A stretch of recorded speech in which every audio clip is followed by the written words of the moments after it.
Here's how I sew buttonholes using the automatic buttonhole features on my Singer Stylist machine, but without the buttonhole presser foot. Now you should still buy a buttonhole foot in my opinion, as it'll make this process way easier. But maybe you're like me and you can't find it in stores and you've ordered on Amazon but it's going to take a month to ship to your house. This is my favorite method for getting the best quality buttonholes without the foot. I'll explain what I'm doing first, and then afterwards, if you still don't get it, I'll explain why I'm doing it. I've marked out where my buttonhole is going to go on my fabric, and it's exactly the height of the button. I'll mark the height of the button again off to the side so I can see the markings when my piece is under the presser foot. If you don't want to draw on your fabric, you can also use pins. Make sure the machine is ready, set the machine to the buttonhole pattern you want, I'll do 94 on my machine, and lower the buttonhole lever. Done. Now looking straight on with your piece, line up the longer line, the longitudinal line, with the center of the presser foot. Looking from the side view, place the fabric so the needle is lined up somewhere in the middle of the soon-to-be buttonhole. It doesn't matter where. Now start pedaling. What you're looking for is when your markings on the side here line up with the needle. When it does, press the buttonhole lever in the direction the fabric has been moving. The fabric will start moving the other way as the machine keeps stitching. When the marking on the other side lines up with the needle, do the same thing. Press the buttonhole lever in the direction that the fabric has been moving. You'll keep doing this until the buttonhole is done.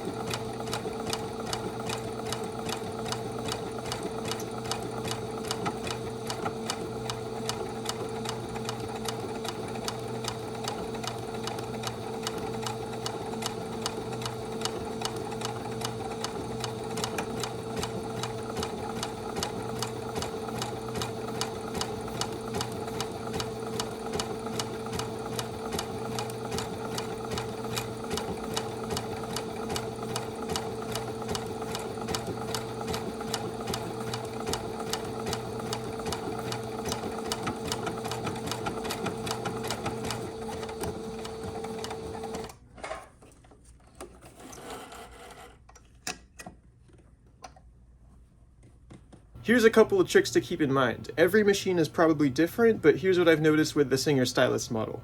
Don't just tap the lever, you're going to hold the lever until the fabric changes direction. There's usually going to be a little delay. If you don't press it for long enough, the machine's not going to recognize it. Also practice so you can figure out how far you can press the lever. I keep my presses as short as possible because I'm not sure if pressing it all the way will break the machine, and I don't want to find out. My last tip is take your time. You can go as slowly as you want. And actually, you can pause and then press the lever and then continue if you'd like. If you mess up the timing or if you forget to feed the fabric straight, you'll have a lopsided, uneven buttonhole. Not the end of the world, but your friends will make fun of you. So practice your buttonholes before you do it for real on your garments. Here's some buttonholes I made with this method for an actual shirt. They turned out perfect. The armholes ended up being too small though, since linen doesn't stretch as much as the cotton shirt I traced. Gotta fix that later. Now, why does this work? Well, the buttonhole foot is designed to do all of that automatically. The reason you place the button in the buttonhole foot is to set the lengths between the stoppers. See how the stoppers slide as this piece slides? Those stoppers are what actuate the lever when the machine is running. That's how the machine knows how long the buttonhole will be, and that's what we're manually doing with our hands. Every time the lever is hit, the machine moves on to the next stage of sewing.